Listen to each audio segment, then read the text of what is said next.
Okay, so today we'll have a variety of topics to discuss. We'll first go into the various causes of forgetting. We'll talk about context reinstatement, defining that it's better to remember something if you can reinstate the original context in which you learned something. And that suggests that there's a rich interaction between encoding and retrieval. And then we'll switch gears, something very different, and talk about some individuals that have remarkable, or more like exceptional memory performance. We'll talk about some individuals that have synesthesia. Their brain is just wired differently and can remember seemingly arbitrary amounts of material. We'll talk about people with hyperthymesia, people that remember everything that have happened in their own personal lives. So let's go into it. So remember the stage theory of memory, where there's some hypothetical stages, different memory stores, and various processes can transfer information from one store to the other. So if you think about forgetting, forgetting according to this theory can occur because information never reached long-term memory. So perhaps the information was in sensory memory at some point but wasn't transferred to short-term memory because it wasn't attended sufficiently. That's one reason of forgetting. The information could be in short-term memory at some point. You might have been rehearsing a phone number, but maybe not sufficiently. And so the information, again, never reached long-term memory through some encoding process. The most likely source of forgetting is that the information is in long-term memory, but you just fail to get it out. Your retrieval cues might be insufficient. So here's a list of various possibilities of forgetting in long-term memory. So again, one possibility is that there's inadequate encoding. The information somehow never reached long-term memory to begin with. The second one is decay. It's possible that the mere passage of time can lead memory traces to decay. And researchers believe that that might influence forgetting to some degree, but it doesn't play a huge factor. The passage of time by itself is often not a good explanation for forgetting. Other things have to happen for things to be forgotten. And one of the most likely causes of forgetting is interference. The information is in memory, but something else is interfering with that memory. Some memories learned before the event that you're trying to retrieve or after the event. And they're similar somehow, so your memories are competing for attention, if you will, and you're consistently retrieving the wrong thing from memory. And finally, one possibility is distortion. So because of your interpretation of events, your verbal interpretation, your own background that you bring to a situation, you might gradually modify your memories over time to suit your interpretation. And then the original interpretation is gone. So one person who systematically studied forgetting and how forgetting takes place over time is Hermann Ebbinghaus. So he did this a long time ago, at the end of the 19th century, and he was basically the first experimental psychologist. He didn't really have an extensive lab with a lot of students. He was his own subject in some classic memory experiments. So he wanted to know what the effect is of the retention interval on memory. So the retention interval is the interval between learning or studying and the moment of retrieval. And intuitively, one would expect that the longer the retention interval, the more you forget, right? So there has to be some relationship between increasing the retention interval and the amount of forgetting that takes place. But he wanted to know exactly what is that relationship? What does it look like? So he put himself as a subject through some extensive experiments. So he had a metronome, excuse me, he had a metronome where he was timing the presentation of stimuli, where he was rehearsing at a regular interval. And he was studying nonsense syllables, 3-letter words, doesn't mean anything like box, dat, vox, because he wanted to know how good your memory is for things that you don't have any prior knowledge about, so that prior knowledge doesn't contaminate the effects.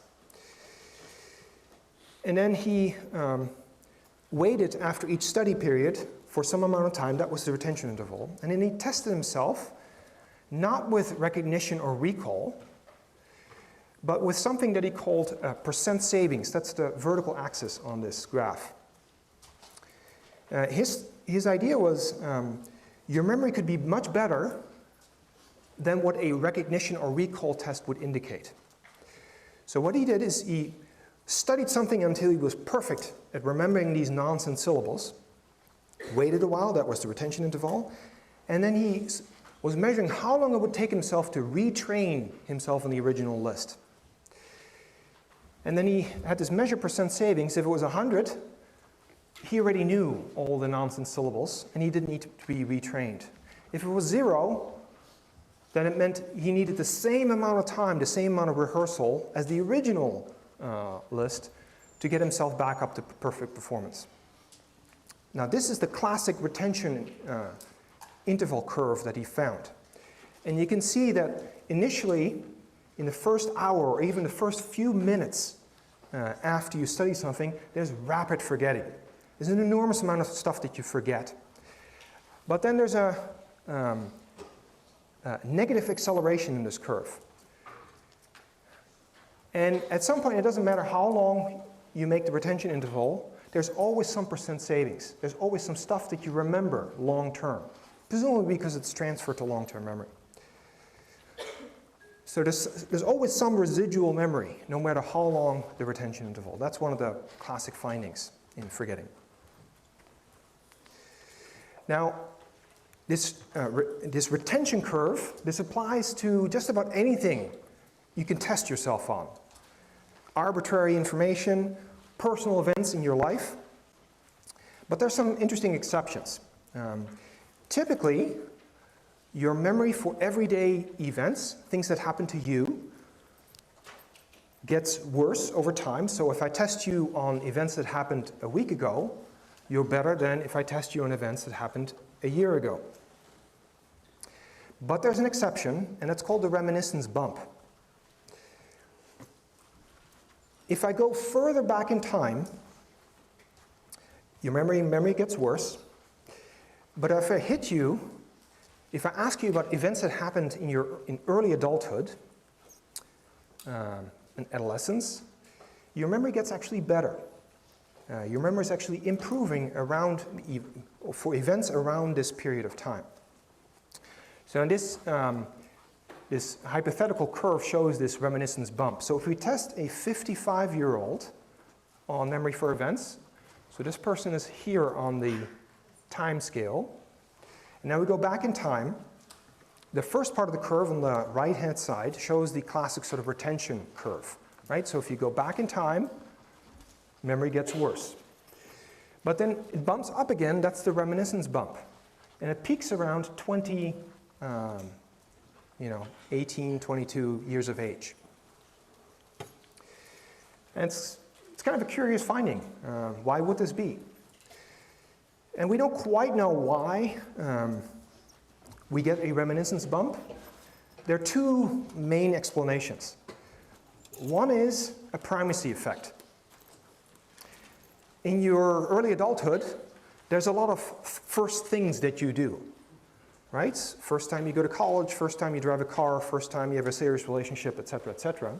Those things you remember. You remember those very well because they're the first time they happen. And there's some evidence for this primacy explanation. Because for some individuals, the first things are shifted in life. For example, immigrants that arrive in the US in their late 20s or early 30s, they have a lot of firsts later in life. And their reminiscence bump is actually shifted. So that suggests that primacy is one important explanation. The other explanation is just your brain functions pretty much optimally in early adulthood. So perhaps you just remember better because your brain is just in an optimal state, so to speak. Everything goes downhill from there. Does this make sense, the reminiscence bump? Yes? Wait, what was the second reason? The second reason is neurological.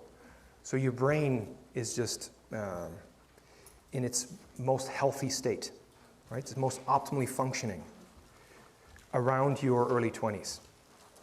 So you remember better because your brain is just functioning very well.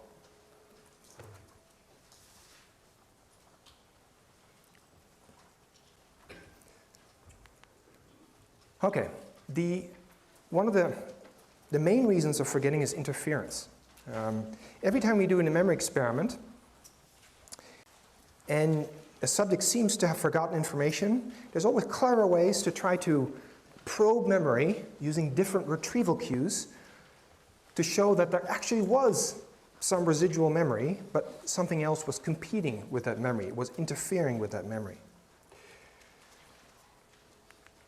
So the book, confusingly, calls this an effect of new learning.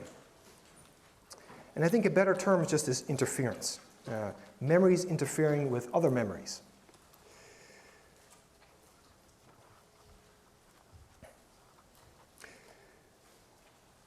So how do we know that interference is a good explanation for forgetting? Well, the book mentions a very clever experiment where members of a rugby team are asked to recall names of other people on other rugby teams, depending on how long ago they played that particular team. So sometimes people were asked about games that were played 17 games ago. Sometimes it was the last game. Not surprisingly, people's memory is better if you're asked about more recent games, like who were those people on those games that you played, the last time. And the results are a little noisy, but you see this rough shape of a forgetting curve, right? More recent memories are better. But the critical part here is that they try to control for the mere passage of time. So they did an analysis where they looked at players that had the same number of intervening games. So they probed, let's say, people for memories for things that happened 7 games ago. But for some people this happened a longer time ago than others, because some people didn't play all games. And they found that the effect of time didn't really play much of a role in explaining forgetting. So if you just control for the number of interfering events, then time is irrelevant, almost irrelevant, not quite. What matters is just how much other things have gone on since the last time, since the event that you're trying to remember. So interference, that's the key.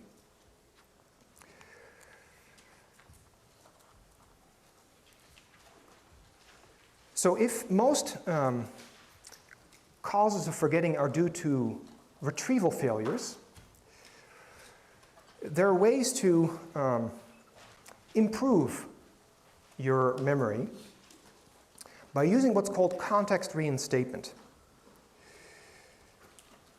So during encoding, you're not only encoding the actual information about the event, you're also encoding your interpretation, any association with the event, how you feel, what other things you're thinking about. All that information might get encoded, integrated with the event itself that you're trying to memorize. then at retrieval,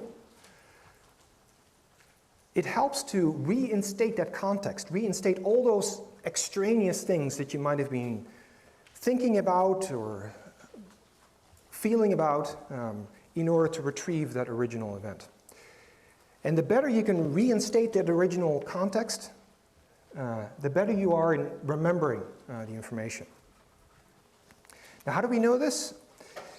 Well, a classic experiment by Godden and Baddeley, kind of an extreme experiment, expensive setup. It hasn't been replicated as far as I know, because it's such a pain to do this experiment. They tested deep sea divers on their memory for random lists of words. And they had these scuba divers study words either on land or while they were underwater. So there were two different study conditions, and there were two different testing conditions that were manipulated independently. So either they were tested for these random words while they are on land or while they are underwater. And the results in this graph on the right show a classic interaction effect. In fact, it's a crossover interaction effect. It's a very powerful finding where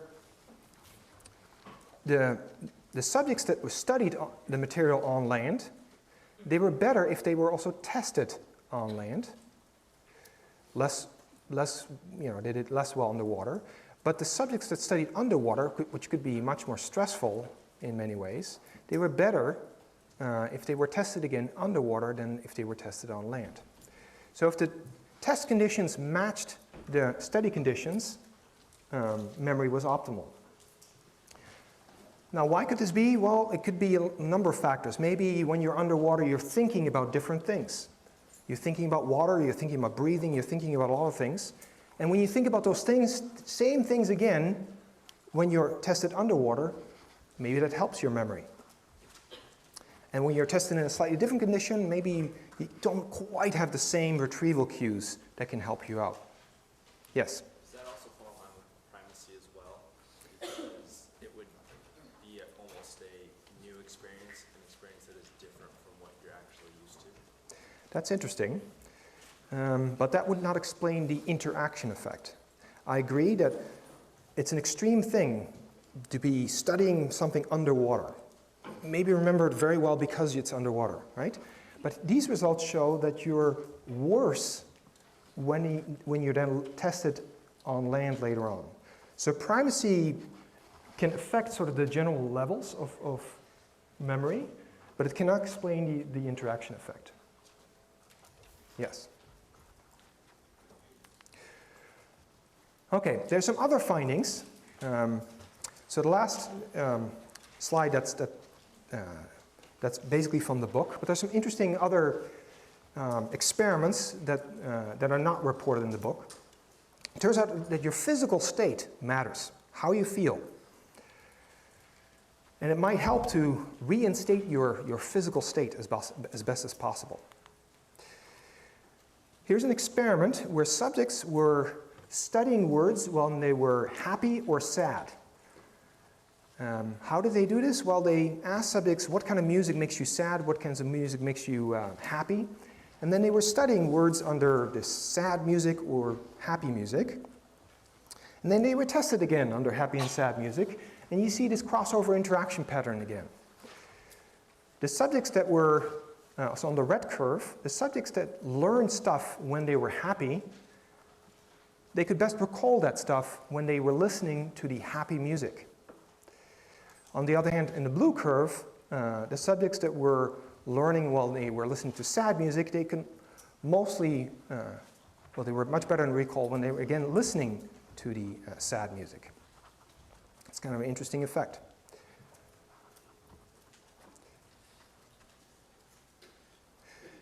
Now here's a study that you can't do very easily anymore. This was done in the 1970s when there were fewer restrictions on the kinds of things you could do with subjects. This would be difficult to get approved by the IRB. They had subjects either smoking a regular cigarette or a marijuana cigarette during study, and then they were tested when they were smoking a regular cigarette or tested under the influence. And you can see in the top row, subjects that just smoked an ordinary cigarette, their recall was best when they were just smoking a regular cigarette under testing conditions, 25% as opposed to 20%. Well, maybe just being high makes you just worse in memory. On the other hand, the subjects that were high during study, presumably high, their recall was best when they were high again at test, 23%. Again, it's a very similar sort of interaction pattern. Now, there's a nice lesson here. For those of you who were high during study for an exam, you might as well show up high again for the test. That seems scientific. But for those of you who have a choice to be high or not high during study, remember that overall, on average, so these two numbers, your performance is worse overall, right? But if you have no choice, you might as well show up high again. They did these studies also with alcohol, and the very simple finding, those subjects that studied while on the influence of alcohol, they just did poorly. Period.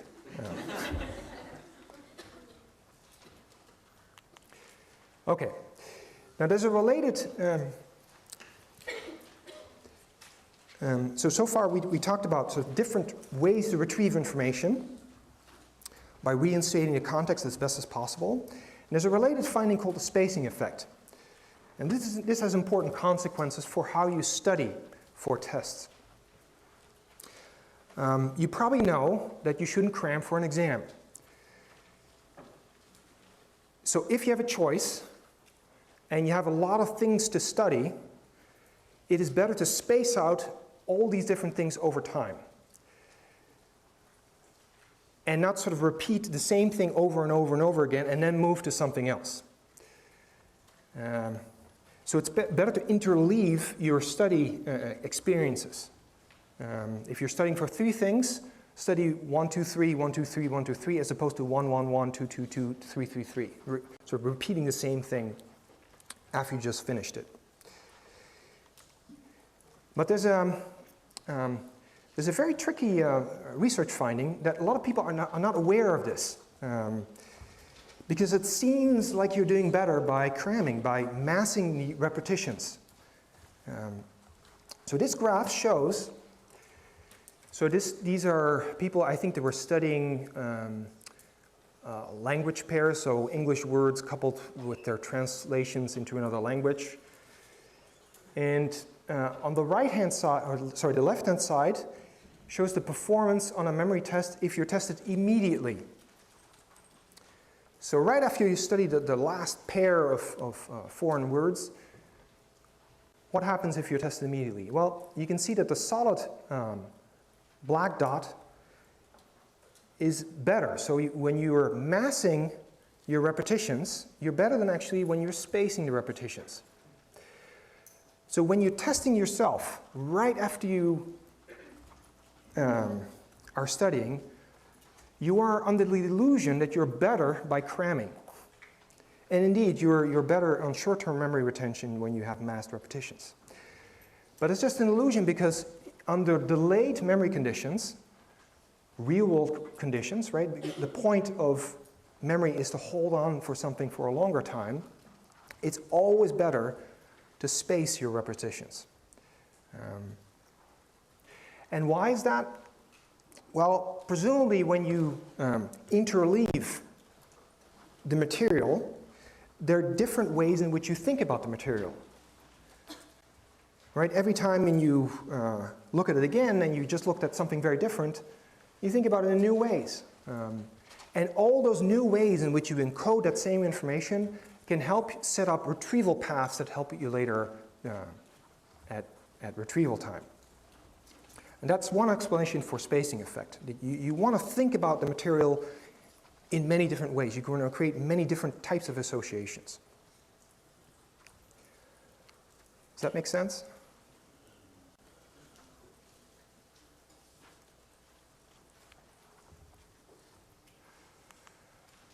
Okay. So now we make a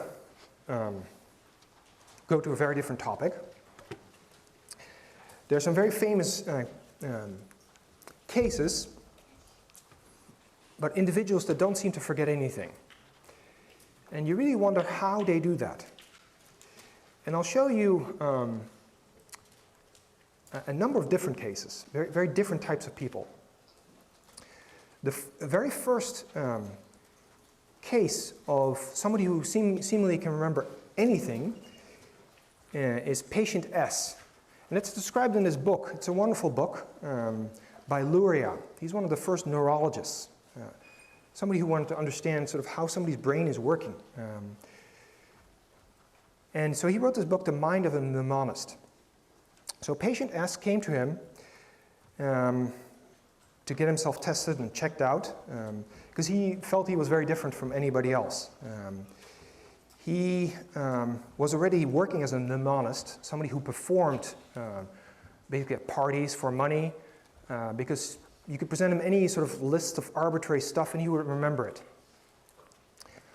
And his first job was as a journalist, and he was quickly fired as a journalist because the editor was annoyed that he never took notes. Everybody else was taking notes, but not S. And the editor later asked him, like, what were you doing? Everybody's furiously scribbling, and you were not doing that. And he could remember anything that the editor said at any point in time.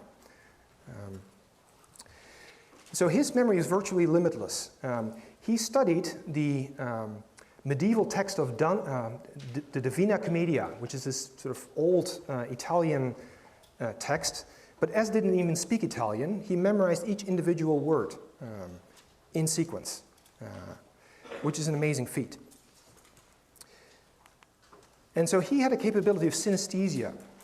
This is the first, I think, one of the first documented cases. Synesthesia is a case where your sensory modalities are fused, where you can hear the things that you see the things that you hear. You can touch smells, you can smell touch. It's very difficult to explain. But these people build these very complex associations that allow them to see very simple things in very complex ways. So for them, a sequence of numbers or a sequence of words creates this enormously complex pattern of sensory impressions. And that allows them to remember a lot better than most other people. Now, I should say that it sounds great to have a perfect memory, but this person was not a very happy person. He couldn't even answer very simple questions. His general knowledge was quite poor. He seemingly was unable to generalize because he was constantly focusing on the detail, never filtering out the irrelevant stuff. So his inductive reasoning was quite poor. So some people would say it's good to have some limitations in memory because it forces you to generalize.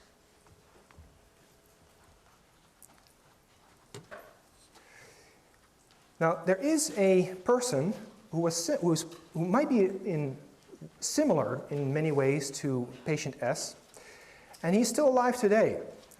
He's quite amazing. We'll show a video on the next slide. So he's described in a book, an autobiography, Born on a Blue Day. That's shown on the top right. I highly recommend reading that book. So Daniel Tammet has Asperger's syndrome. So he had difficulty understanding other people, difficulty reading social cues, understanding facial expressions. And he tried to overcome this. He tried to will himself into sort of trying to understand other people, and he did a good job. He gives speeches nowadays, and he's quite eloquent. And he's one of those rare individuals. There might be only 50 people like Daniel Tammet on Earth that has synesthesia in the way that he has it. So Daniel Tammet has a version of synesthesia where it's not only the sensory modalities are fused, his whole concepts of numbers and words, his linguistic knowledge is all merged with sensory impressions. So I made some changes to the slides this morning, so you might not see this if you downloaded the slides before 9 a.m. But here at the bottom, here's some artistic impressions on how Daniel Tammet sees or considers the number 1, 5, 11, and 89. And an artist basically created these impressions. So for Daniel Tammet, 1 is like a big bang white shining. 5 is a loud clanging thunderous number. So he describes numbers in terms of sounds as well as various visual impressions. Pi, so you'll see in the video that he tried to memorize thousands and thousands of digits of pi. And for him, pi is a beautiful number because it evokes this visual landscape. It's very hard to understand what's going on here, but in his brain, if he thinks about pi, he visualizes this landscape. And that allows him to remember very large sequences of digits associated with the number pi. He can also do amazing mental calculations. How he does it is very difficult to understand. So 53 times 131, he would immediately give an answer. Right? He's one of those savants that it's just there, the answer. He sees the answer. And this is his visualization of this calculation. 53 times 131, well, of course, that looks like this.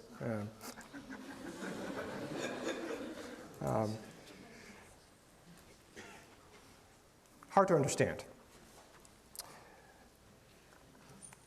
So let's show a video of some of the amazing things that Daniel Tammet has done.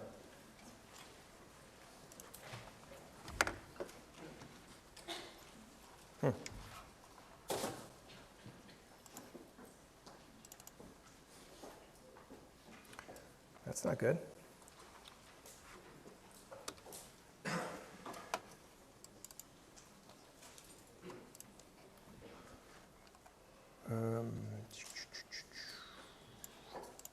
Well, we could do YouTube, but hopefully we won't get a commercial.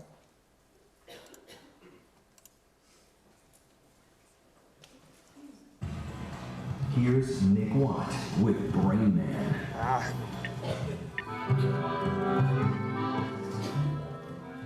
31-year-old Daniel Tammet is, outside, unremarkable young man. Well, like Clark Kent, who behind those glasses hides the powers of Superman. Behind Tammet's bookish exterior lies a superhuman gift, one of the most extraordinary brains our planet has ever seen. Scientists have tested Tammet's memory. They had him take a look at pi, a string of numbers that goes on forever. You went through them once. Yeah.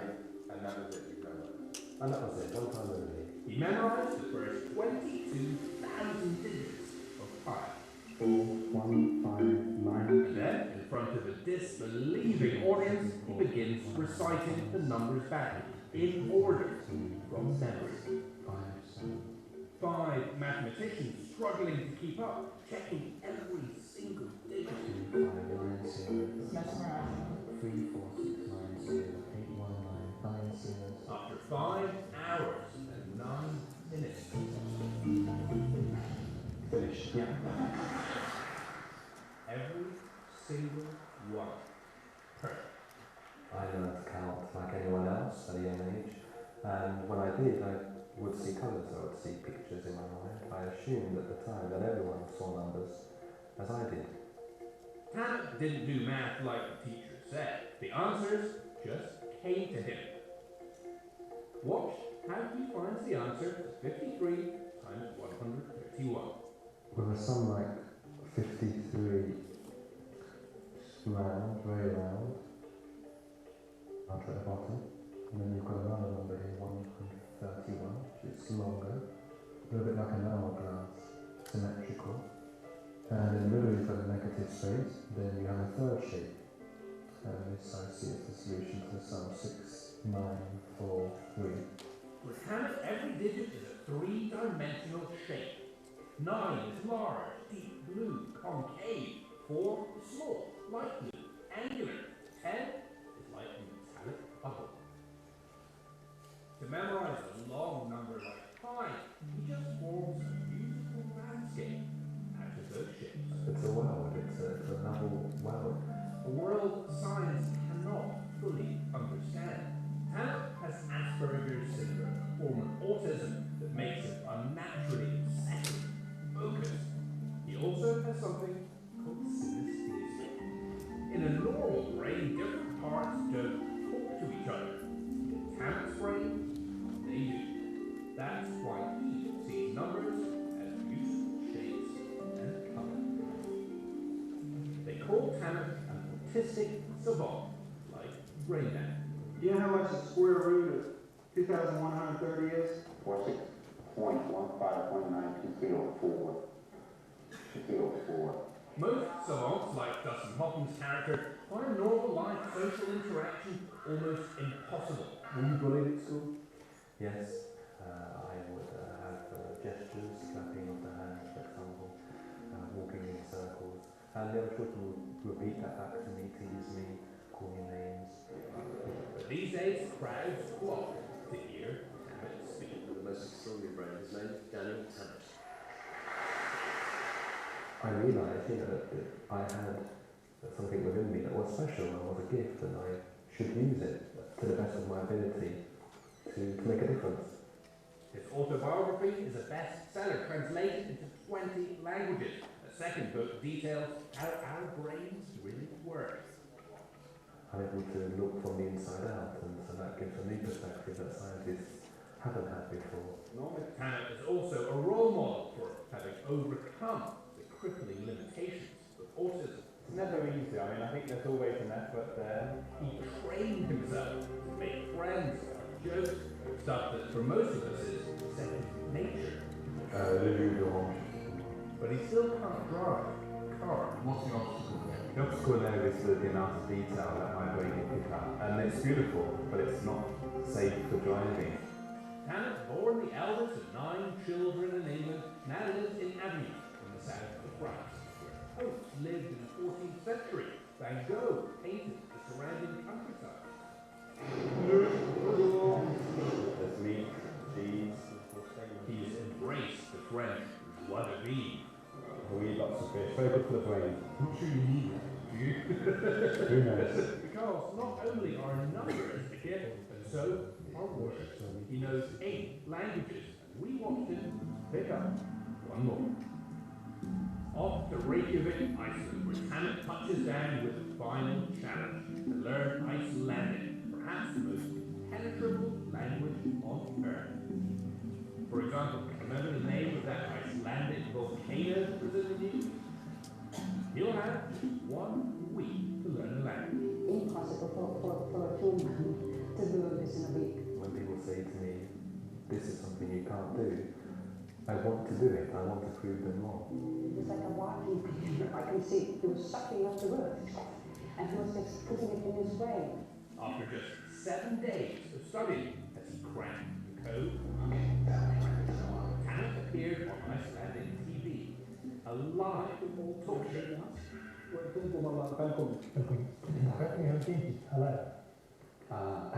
You're bad, it says fiddling so funny. Holy cow, he nailed it. It's not human. No, it's not.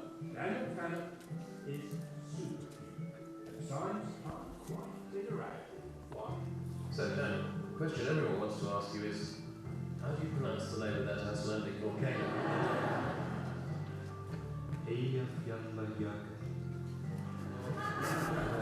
That's hard.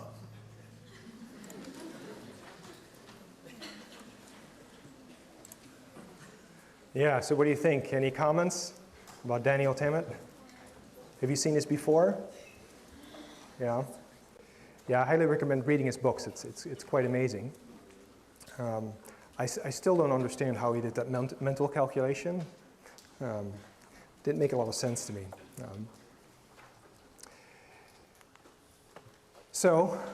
There's another group of individuals, and these are not synesthetes. They're normal in, I guess, many ways. And they were only recently discovered. They were discovered here at UCI. So James McGaugh, shown here on the bottom left, he's a distinguished professor who founded the Center for Neurobiology of Learning and Memory. And he discovered, along with some colleagues, these individuals that have highly superior autobiographical memory. People that have near perfect memory for personal events in their lives, but not much else. So ask them about a date, and these individuals will say what day of the week that date falls on, and they can also answer anything that happened sort of on that day as they experienced it. They're not autistic, they're not savants, they're not synesthetes. They don't appear to use any specialized mnemonic strategies. So they seem normal in many ways, but they can't forget anything that happened to them. And let's see, if this video doesn't work, I'll have to there's a short segment from 60 minutes that I extracted, and it doesn't work. So I'll say, let's watch this in your own time. The individuals were quizzed on various news events, and initially there was some suspicion that these subjects they were just playing tricks or they memorized the answers. So they were tested in the lab under very careful conditions. It's like what happened on 1973, 8th of March. And this woman, AJ, she's the famous one, she was the first one that was discovered. She could vividly describe what she did during that day. And she could also retrieve details that were incompatible. So she remembered, for example, weather patterns during that day. And it turned out, people first thought that some of these answers were wrong because they looked at the answer in some encyclopedia or online weather reports, and it turned out the online reports were wrong. The encyclopedia was wrong. After some fact-checking, it turns out this woman was right. And now people believe that these subjects have near-perfect memory. So they have very good memory for autobiographical events. But they're not special on any other test. So if you test them on recall for, let's say, a random list of words or numbers, their memory is about as good as anybody else. They're also not immune to memory distortions. So occasionally they remember things that are not quite right. They remember their interpretation or their association. They can have false memories. Some of these individuals, if you look at the video, they look like they're a bit OCD. They're obsessive about keeping track of things happening in their lives. And various brain scans have been conducted of these individuals. Surprisingly, the standard brain areas involved in memory, the hippocampus, the prefrontal cortex, we'll talk about the hippocampus on Thursday, they were normal, not enlarged at all. The only brain areas that were different were the caudate nucleus and the temporal lobe. And the caudate nucleus is interesting because this is where habits are learned. And one hypothesis is that these people are compelled to remember. They have just an obsession with remembering things because of this enlarged caudate nucleus. That's just a hypothesis. It's not clear if this is true because it's just a correlation. They just happen to have these enlarged areas. We don't know if that causes their superior memories. And so research is still going on about why do they have such good memories. Yeah, and I highly recommend seeing that video clip. It's quite amazing. And there's a question in the back. Did Daniel Tammet have any like significant enlargement or anything like that? It's a great question. I think his brain was tested, and so I believe he just had the standard finding of what synesthetes have. So connections between brain areas that other subjects don't have. So most people think that it's his synesthesia that explains his superior abilities, right? His ways of fusing, ways of organizing information that you and I cannot do, right? Because our brain areas are not communicating in that way, right? But these subjects here, they're not synesthetes.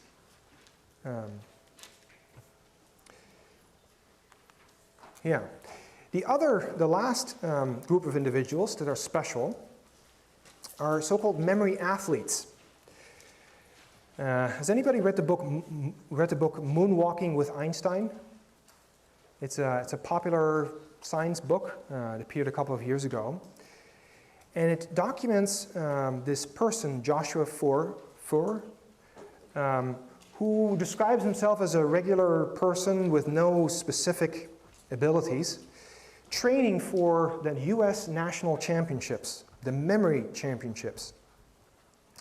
So he talks with other individuals who have competed in these memory championships, and he describes all the various tricks, the tricks of the trade.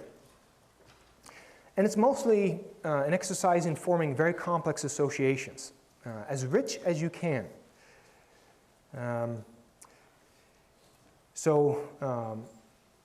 Often, the more hilarious the associations you can develop, the more crude it is, the better you're able to remember sort of the arbitrary list of words or numbers that are part of these memory championships.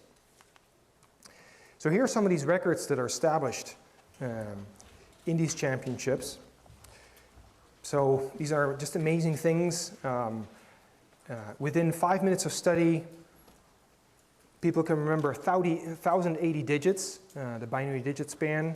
In 30 minutes, they can remember 4,000 digits, long sequences of cards, 300 random words within 15 minutes. These people do amazing things, but they don't, as far as we can tell, their brains are not different from normals. They just use good memory strategies. So here are some examples of these people that compete either in the US national championships or the world championships. And some of these people were tested in the lab on some of these paradigms that we've talked about. So they were tested on the DRM paradigm, the Diess-Roediger-McDermott paradigm.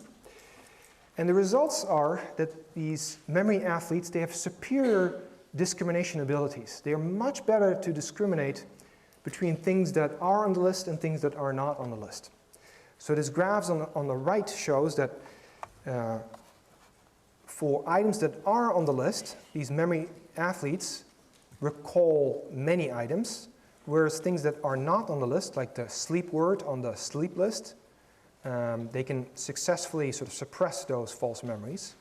Whereas controls have a much harder time. So controls are fooled by these words like sleep on the sleep list, and their false memories are much higher in this case than the actual list items. So that's one difference between these memory athletes and control subjects who are of the same age and background. Another interesting task that they tested these memory athletes on was the Stroop task. So can I ask somebody to name can I ask you to name the colors? So what color is the word printed in? Green, orange, yellow, gray. You've seen this probably before, right? So sometimes there's a conflict between the ink color and the word. And it's the famous Stroop task to test how much you can suppress automatic sort of reading, your response is based on just reading the word automatically, versus focusing on this sort of odd task of reading out the color of the ink that the word is printed in. So when these memory athletes were tested, it was found you get a classic Stroop effect for control subjects. So control subjects are slower on these incongruent pairs, right? If the word blue is printed in yellow. And so this difference between this gray bar and the white bar, that's how much you're slowed down by having these incongruent word pairs. Now these memory athletes, they're much quicker overall, and the difference between these congruent and incongruent pairs is much smaller. They have much better control, attentional control over things. So that's yet another difference between these people. So to summarize, so when these memory athletes were tested on various laboratory tasks, they showed exceptional performance, even on ones that they have never seen. So this suggests that their training generalized to some extent to other tasks. And these superior memory groups, they all showed better attentional control as measured by Stroop interference than a college control group. So their focus is overall much better. And researchers are still studying sort of what makes these people sort of perform so well. But it's believed that their brains are just standard and that they just are more motivated to participate in these kinds of events. All right. Then one little mystery that I want to end with. I don't know the answer.